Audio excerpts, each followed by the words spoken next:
This is our third panel. We have heard from the European Commission and the European Parliament. I think now it's very important to hear the voice from who know in detail a lot about this issue. That's why we wanted to have a last multi-stakeholder panel with many different voices, as they will touch upon different angles about the debates on raw materials. I will introduce them one by one, and then we can have a short Q&A, giving the floor to the audience. So I want to start first with Spyros Kouvelis, team leader at the EU-GCC Green Transition Project.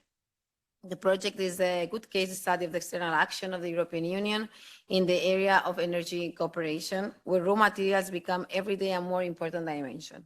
We also wanted to have Spyros because the Gulf Cooperation Council countries, notably Saudi Arabia and the UAE, are becoming very relevant players in debates around critical minerals. I'm the reporter also of Saudi Arabia in the parliament, so also that's a link to that.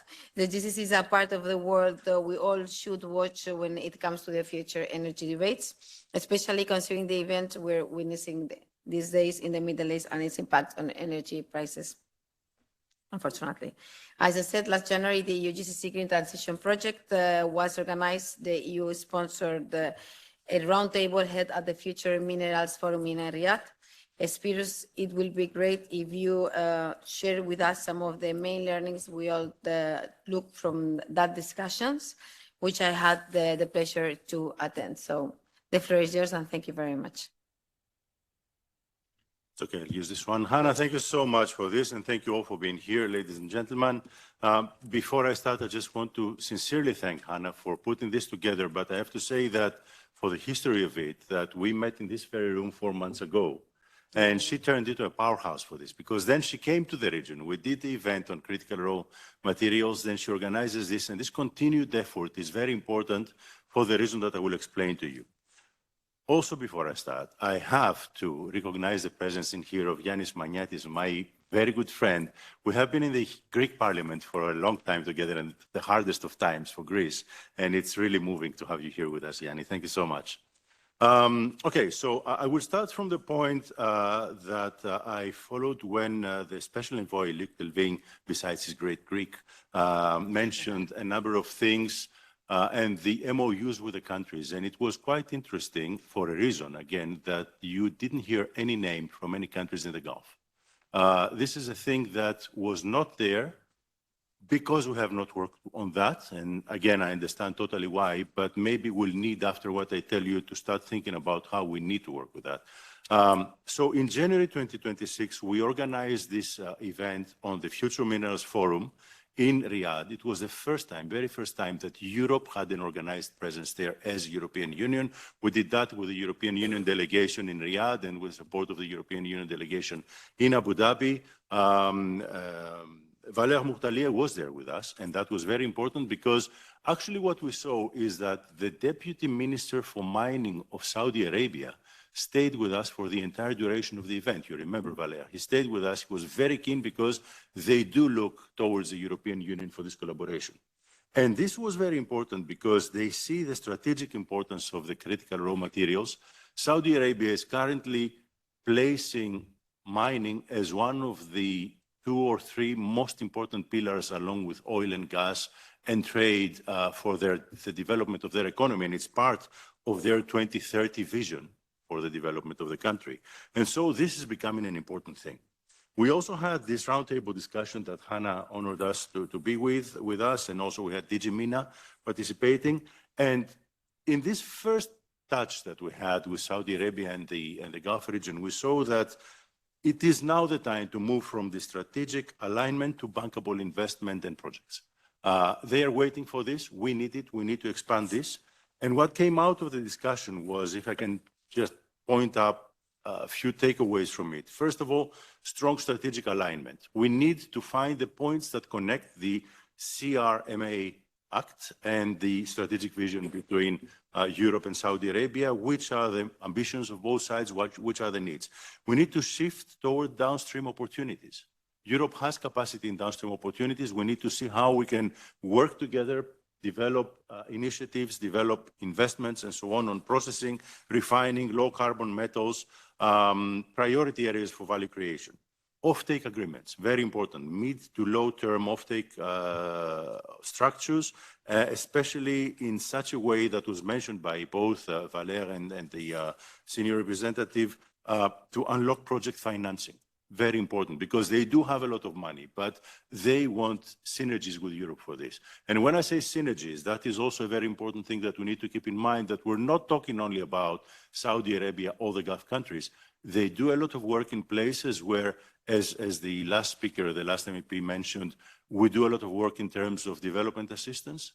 Africa, for example, joining forces with the countries of the Gulf to do things in Africa might be a very important point to take into account. Traceability, sustainability, very important. At the core of that, it is considered a tough point, but I think that we have some open ears in the region, and we need to work on this.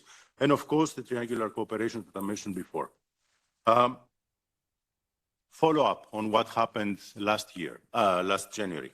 First of all, we're thinking about actually upping the presence of Europe in the next Future Minerals Forum, which will be January 2027.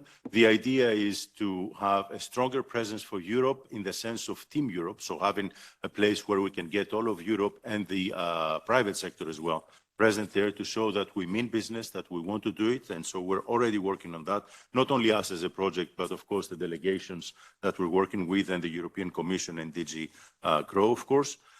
So establish a structured EU-Saudi CRM deal flow. That's very important. Second thing, prioritize 2 to 3 flagship collaboration themes. Targeted processing, refining hubs aligned with EU needs, low carbon aluminum and steel. These are important things that we can work on. Align on traceability, sustainability, put on the agenda the things that we need to also export as European culture for these things. This is very important. Map the de-risking tools that we can put in place. We heard a lot about EIB and other structured finance things that we need to focus on. And of course, explore the pilot triangular initiatives between the Gulf, Europe, and other places like Africa that I mentioned before.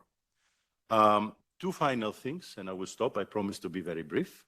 On our side, for the project that I have the honor to direct, which is the EU-GCC Green Transition Project, minding the efforts of Europe to work with all of the GCC countries for green transition, renewables, decarbonization, hydrogen, and of course, critical raw materials, because that is part of the green transition.